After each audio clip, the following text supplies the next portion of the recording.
이 시간 다 같이 일어나셔서 오늘 우리에게 주신 말씀 같이 읽겠습니다. 우리에게 주신 말씀은 여호수아 6장 1절부터 21절까지 말씀입니다. 이 말씀 통해서 살아계신 하나님의 음성을 다 함께 들을 수 있기를 바랍니다. 먼저 1절부터 7절까지 말씀을 우리 함께 말씀을 읽도록 하겠습니다. 이스라엘 자손들로 말미암아 여리고는 굳게 닫혔고 출입하는 자가 없더라. 여호와께서 여호수아에게 이르시되 보라, 내가 여리고와 그 왕과 용사들을 내 손에 넘겨주었으니 너희 모든 군사는 그 성을 둘러 성 주위를 매일 한 번씩 돌되 엿새 동안을 그리하라. 제사장 7은 7 양각 나팔을 잡고 언약궤 앞에서 나아갈 것이요 일곱째 날에는 그 성을 7번 돌며 그 제사장들은 나팔을 불 것이며 제사장들이 양각 나팔을 길게 불어 그 나팔 소리가 너희에게 들릴 때에는 백성은 다 큰 소리로 외쳐 부를 것이라. 그리하면 그 성벽이 무너져 내리니 백성 각기 앞으로 올라갈지니라 하시매 눈의 아들 여호수아가 제사장들을 불러 그들에게 이르되 너희는 언약궤를 메고 제사장 7은 양각 나팔 7을 잡고 여호와의 궤 앞에서 나아가라 하고 또 백성에게 이르되 나가서 그 성을 돌되 무장한 자들이 여호와의 궤 앞에 나아갈지니라 하니라. 아멘. 네, 그 자리에 앉으시기 바랍니다. 가슴에 손을 들고 제가 하는 기도 따라하겠습니다. 하나님은 나를 사랑하십니다. 나는 그 사랑 안에 있습니다. 나는 하나님의 형상입니다. 나는 하나님의 꿈입니다. 그렇게 살아갈 것입니다. 아멘. 네, 감사합니다. 몇 달 전에 자기계발 강의하는 김미경 씨가 딥마인드라고 하는 책을 썼습니다. 근데 그 책을 쓰게 된 계기가 뭐냐 이렇게 이야기하더라고요. 최선을 다해 살았는데 온몸을 갈아 넣으면서 부서져라 이랬는데 더 불행해졌고 번아웃과 우울증이 심해지면서 절망의 밑바닥으로 향했기 때문이다 라고 하는 이야기를 합니다. 그러면서 끊임없이 자기에게 죽이는 말을 하고 그 소리가 자기 자신을 뒤덮었다라고 하는 이야기를 합니다. 사람들 이 땅을 살면서 모든 사람들은 내가 최선을 다하고 아무리 노력을 해도요 벼랑 끝을 만나게 되어 있습니다. 도저히 내 힘으로는 어떻게 할 수 없는, 내 방법으로는 풀어갈 수 없는 거대한 여리고성을 만나게 되어 있습니다. 아직 만나지 않았다면 곧 만나게 될 겁니다. 너무 염려하지 마십시오. 그게 인생이기 때문입니다. 오늘 본문이 그런 순간입니다. 이스라엘 백성들의 정체성은 하나님이 택하신 민족입니다. 그래서 가나안 땅을 향해 나아가야 됩니다. 이스라엘 백성들이 가나안 땅을 향해 나아가는 건 선택이 아닙니다. 방향입니다. 근데 가나안 땅을 향해 나아갈 때 처음 전쟁 상대가 가나안 최고의 요새인 여리고성입니다. 그곳은 언덕으로 되어 있습니다. 역사적인 고증을 보면 여리고성이 이중벽으로 되어 있다라고 이야기합니다. 그러니까 아래쪽에서 위쪽으로 공격해서는 여리고성을 함락할 수 없다. 그 역사학자들의 이야기입니다. 하나님의 명령을 받고 가는 길 앞에 도저히 무너질 것 같지 않은 여리고성이 있습니다. 가나안으로 가려면 여리고성을 반드시 넘어가야 됩니다. 피할 수 없습니다. 외면할 수 없습니다. 도망갈 수 없습니다. 가야 됩니다. 이스라엘은 이 상황을 어떻게 풀어갔을까? 이스라엘은 여리고성을 어떻게 무너뜨릴 수 있었을까? 그건 우리 인생도 마찬가지일 겁니다. 우리 인생을 살아가면서 우리도 동일하게 여리고성을 만납니다. 피할 수가 없습니다. 도망갈 수가 없습니다. 반드시 지나가야 됩니다. 근데 아무리 봐도 도저히 무너질 것 같지 않은 여리고성 앞에서 우리는 어떻게 해야 될까? 우리는 무엇을 해야 될까? 오늘 그 부분을 나누려고 합니다. 자, 오늘은 여리고성을 무너뜨리는 법이라는 제목 가지고 두 가지 메시지를 나누도록 하겠습니다. 첫 번째 메시지는 반응하지 말고 말씀에 응답하라는 겁니다. 반응하지 말고 말씀에 응답하라는 겁니다. 이제 이스라엘 백성이 여리고성으로 나아갑니다. 하나님이 다시 약속을 이야기하시죠. 2절 말씀 같이 한번 읽겠습니다. 시작. 여호와께서 여호수아에게 이르시되 보라, 내가 여리고와 그 왕과 용사들을 내 손에 넘겨주었으니. 아멘. 하나님께서 결론을 말씀해 주십니다. 이미 여리고와 그 왕과 용사들을 너에게 넘겨주었다. 그럼 어떻게 해야 되죠? 칼과 창을 가지고 전쟁을 시작해야 되죠. 달려가야 되죠. 근데 하나님이 이상한 명령을 내리십니다. 3절 말씀 같이 한번 읽겠습니다. 시작. 너희 모든 군사는 그 성을 둘러 성주를 매일 한 번씩 돌되 엿새 동안을 그리하라. 이게 뭐죠? 그 땅을 주시겠다고 약속하셨습니다. 그럼 전쟁을 하는 게 당연하죠. 칼을 들고 창을 들고 달려 들어가야 되죠. 당연한 거 아닙니까? 여리고성을 향해 진격해야 되죠. 근데 하나님이 그냥 여리고성을 돌라고 이야기하십니다. 그것도 난리치면서 도는 게 아니라 아무 소리 내지 말고 하루에 한 바퀴씩을 돌라고 이야기를 하십니다. 6일간. 자, 그러면 달려가면 되나요? 이제 전장하러 뛰어가면 되나요? 근데 하나님의 명령은 더 이상합니다. 4절 5절 말씀 같이 한번 읽겠습니다. 시작. 제사장 7은 7 양각 나팔을 길게 불어 그 나팔 소리가 너희에게 들릴 때에는 백성은 다 큰 소리로 외쳐 부를 것이라. 그리하면 그 성벽이 무너져 내리니 백성은 각기 앞으로 올라갈지니라 하시매. 이건 또 뭔 소리인가요? 돌았습니다. 그럼 전쟁이 해야 되잖아요. 근데 뭐라고 말씀하시느냐?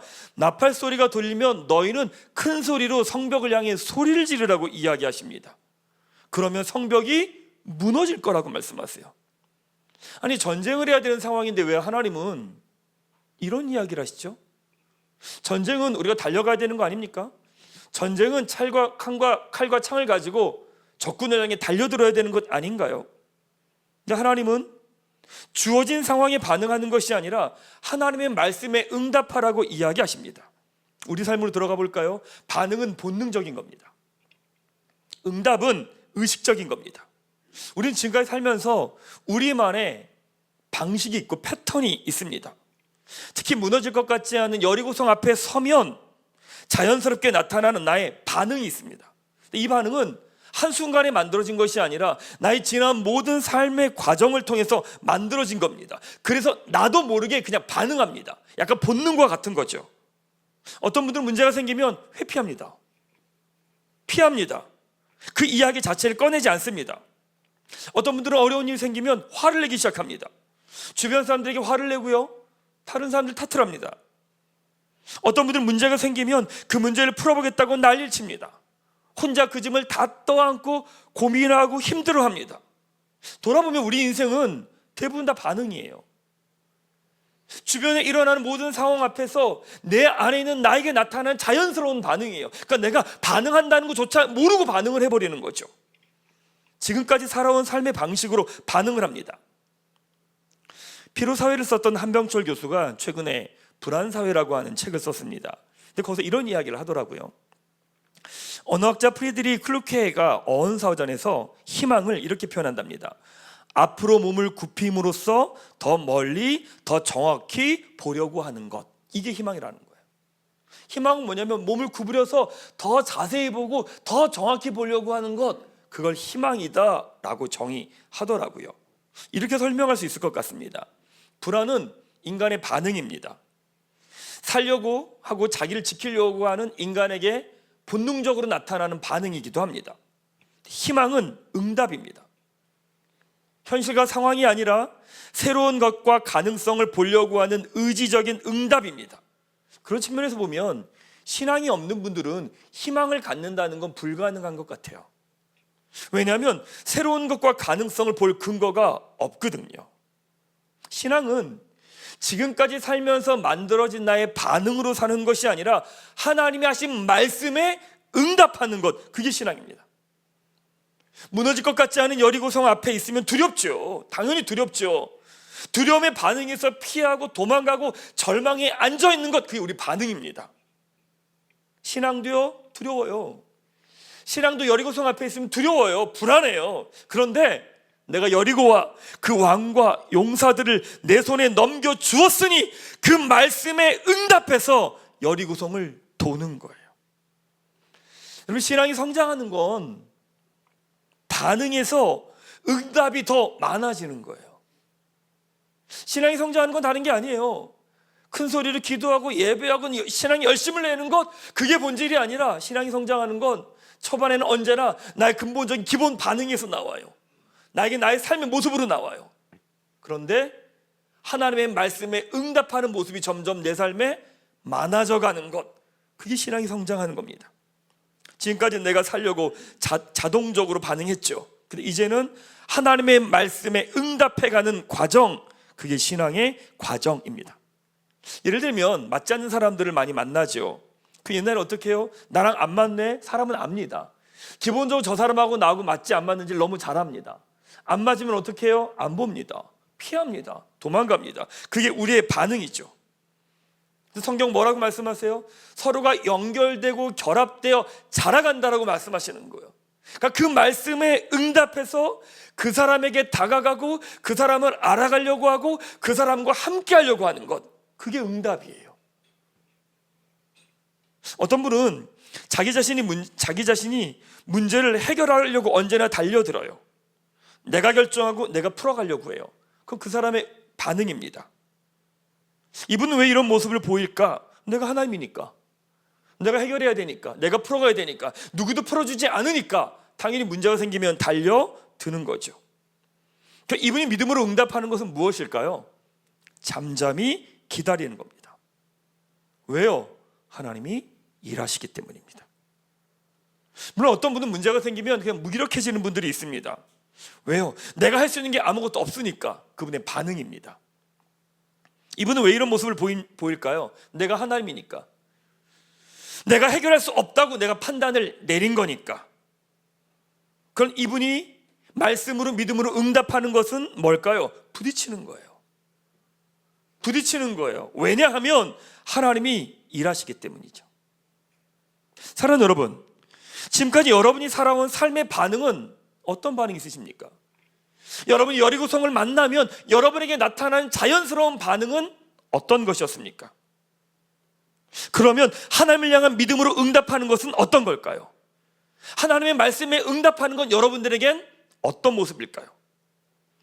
무너질 것 같지 않은 여리고성을 무너뜨리는 방법은 내가 나를 지키려고 나도 모르게 했던 반응이 아니라 하나님이 하신 말씀에 응답하는 겁니다. 하나님이 살아계심을 믿음으로 우리 삶으로 응답하는 겁니다. 혹시 여리고성 앞에 계신 분들 계십니까? 지금까지 여러분이 살아왔던 여러분의 응답이 반응이 아니라 오늘 여러분에게 하시는 하나님의 말씀, 내가 여리고와 그 왕과 용사들을 내 손에 넘겨 주었으니, 보통 이러면 아멘해요. 아멘해요. 다시 한번 하나님 말씀하십니다. 내가 여리고와 그 왕과 용사들을 내 손에 넘겨 주었으니, 아멘. 이 말씀 앞에 응답하는 예배가 되기를 주님의 이름으로 축원합니다. 맞습니다. 무너질 것 같지 않은 여리고성을 무너뜨리는 첫 번째 방법은 무엇이냐? 반응하는 것이 아니라 하나님의 말씀에 응답하는 겁니다. 두 번째, 한결같이 하나님이 부르신 내 자리를 지키는 겁니다.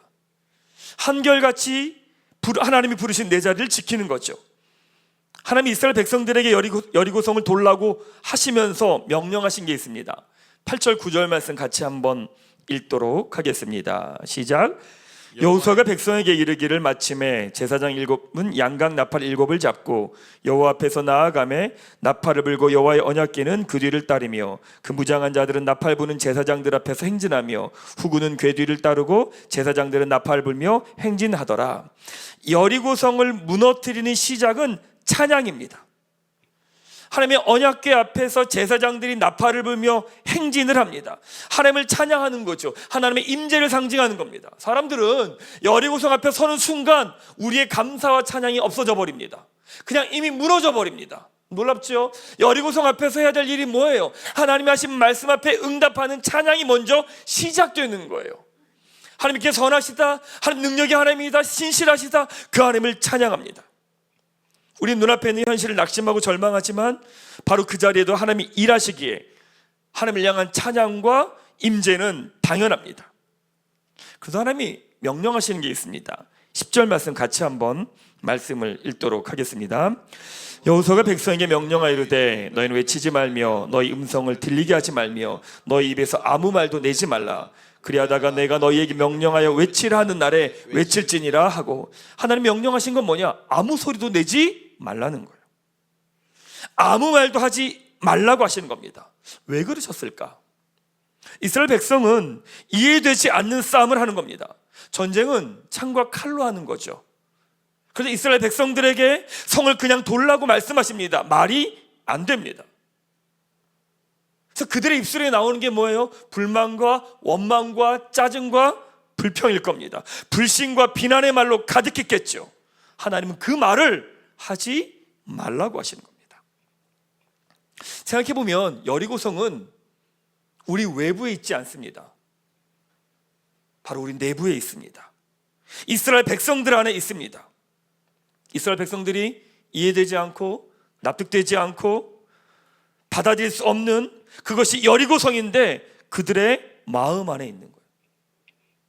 여리고성이 무너지지 않는 것이 아니라 그들의 고집과 교만이 무너지지 않는 겁니다. 그게 여리고성입니다. 하나님은 바로 이스라엘 백성들의 마음에 있는 여리고성을 무너뜨리라고 이야기하신 거예요. 바로 거기에서부터 시작을 합니다. 이해되지 않아요.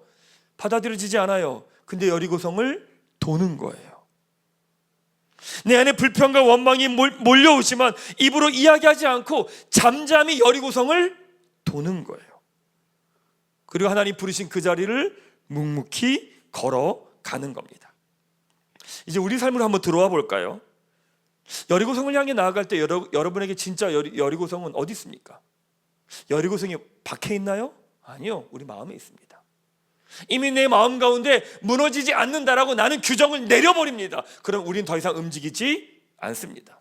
여러분, 주변 상황이 우리를 무너지게 해요? 아니에요. 주변 상황은 우리를 무너지게 할 수 없어요. 무너지게 하는 건 뭐냐? 바로 내 마음입니다.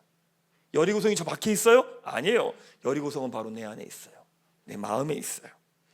내 마음이 여리고성이면 내 앞에 있는 모든 게 다 여리고성입니다. 내 마음이 무너지면 모든 것들이 다 무너져 버립니다. 하나님의 말도 안 되는 명령에 순종함으로 나아갈 때 불평과 원망과 비난이 안 나올까요? 당연히 나오겠죠. 왜 이런 짓을 해야 되는지 모르겠다고 그만두고 포기하고 싶은 마음이 들겠죠. 대부분 하다 포기합니다. 왜요? 안 될 것 같거든요. 말이 안 되거든요. 그것들이 반복되면 내 안에 여리고성이 만들어집니다. 이미 내 안에 포기하고 말씀을 따라가는 것이 아니라 내 안에 응답하며 반응하며 살아가는 삶이 될 때 이미 내 안에 견고한 여리고성이 내 안에 만들어집니다. 지난주에 정체성에 관한 이제 말씀을 나누면서 정체성은 선택이 아니라 그냥 하는 거라고 말씀드렸습니다. 그래서 정체성을 이길 수 있는 건 그 어떤 것도 없습니다. 왜냐하면 정체성은 결과와 상관없이 그 길을 가기 때문에 그렇습니다. 저게 잘 되느냐 안 되느냐 할 수 있느냐 없느냐는 관계없이 정체성은 그냥 그 길을 가는 겁니다. 이스라엘 백성들은 가나안 땅을 향해 가는 사람들이에요.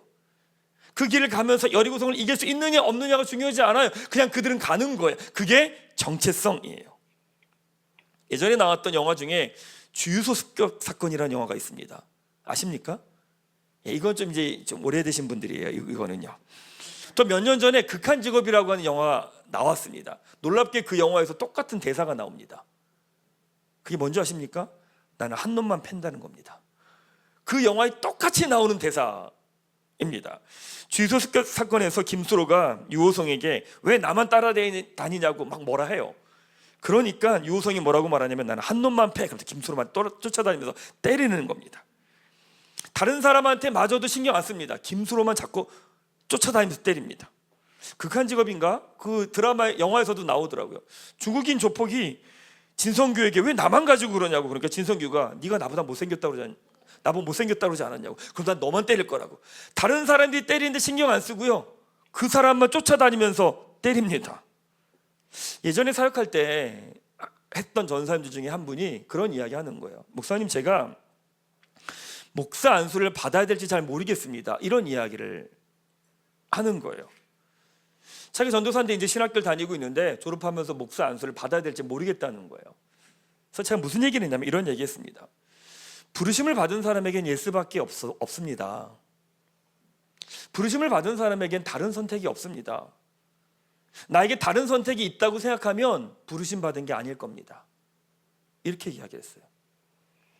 부르심 받은 사람에겐 예수밖에 없습니다. 노라는 선택이 없는 거예요. 부르심 받은 사람은 그냥 그 부르심 따라 그 길을 걸어가는 거죠. 여러분, 여러분이 서 있는 그 자리가 여러분의 선택과 결정이었다고 생각하십니까? 아니면 하나님께서 여러분을 그 자리에 부르셨다고 세우셨다고 생각하십니까? 이 두 가지 따라 하늘과 땅의 차이가 나타납니다. 내가 선택하고 내가 결정했다고 하면 그 무엇이든 내가 선택하면 됩니다. 힘들면, 어려우면 피하고 도망가고 외면하면 됩니다. 그러나 하나님이 부르심의 자리라고 하면 부르심을 받은 사람에겐 한 가지 선택밖에 없습니다. 예스. 여러분의 가정, 학교, 직장, 교회, 여러분이 서 있는 그 삶의 그 자리. 사랑하는 여러분, 하나님께서 여러분을 여리고성 앞으로 부르셨습니다. 그리고 그 성을 돌라고 말씀하십니다. 이해되지 않고 받아들여지지 않고 불안함과 두려움으로 낙심될 수 있습니다. 그래도 하나님이 여러분을 부르신 그 자리에 서십시오. 한결같이 여리고성을 한 바퀴씩 도십시오.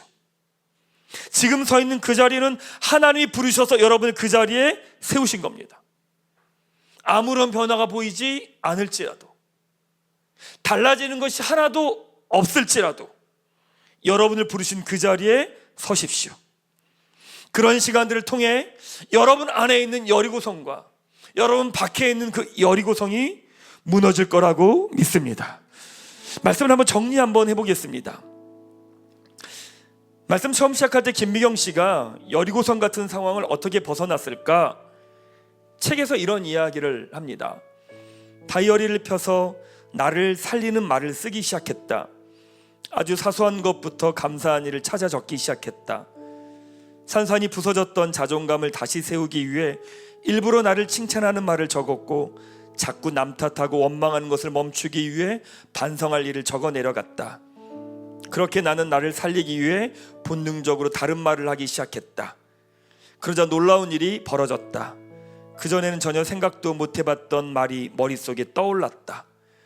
그것이 진정 나를 사랑하는 목소리라는 것을 알았다. 내가 매일 감사한 일을 찾고 스스로 칭찬했듯 이 존재 역시 끊임없이 나를 위로하고 응원하며 다시 일으켜 세워주었다. 나는 이 존재에 딥마인드 엔진이라는 이름을 붙여주었다. 보통 저는 이런 책을 읽으면 그냥 전형적인 자기개발서구나 이렇게 생각을 합니다. 우연히 인터넷을 보다가 이 시간에 김미경 씨가 하나님을 만났다라고 하는 간증을 제가 그 책에서, 그 동영상에서 봤습니다. 그렇다면 이 딥마인드 엔진은 다름 아닌 성령을 이야기하는 겁니다. 마지막에 이런 이야기합니다. 괜찮으니 이제 다시 꿈을 꿔도 된다. 딥마인드와 함께라면 당신이 서 있는 바로 지금 그 자리에서 당신의 소중한 꿈을 시작할 수 있다. 딥마인드라는 말 대신 성령님이라고 말을 바꾸면 말이 정확합니다. 괜찮으니 이제 다시 꿈을 꿔도 된다. 성령님과 함께라면 당신이 서 있는 바로 지금 그 자리에서 당신의 소중한 꿈을 시작할 수 있다. 사랑하는 여러분, 도저히 무너질 것 같지 않은 거대한 여리고성 앞에서 무엇을 해야 될까? 지금까지 내가 살아왔던 내 삶으로 반응하는 것이 아니라 하나님이 여러분에게 하신 그 말씀 앞에 응답하십시오. 그리고 하나님이 부르신 그 자리를 한결같이 걸어가십시오. 그리고 하나님의 때에 외치십시오. 그때 어떤 일이 일어나느냐? 20절 말씀을 우리 같이 큰 소리로 말씀을 읽겠습니다. 시작.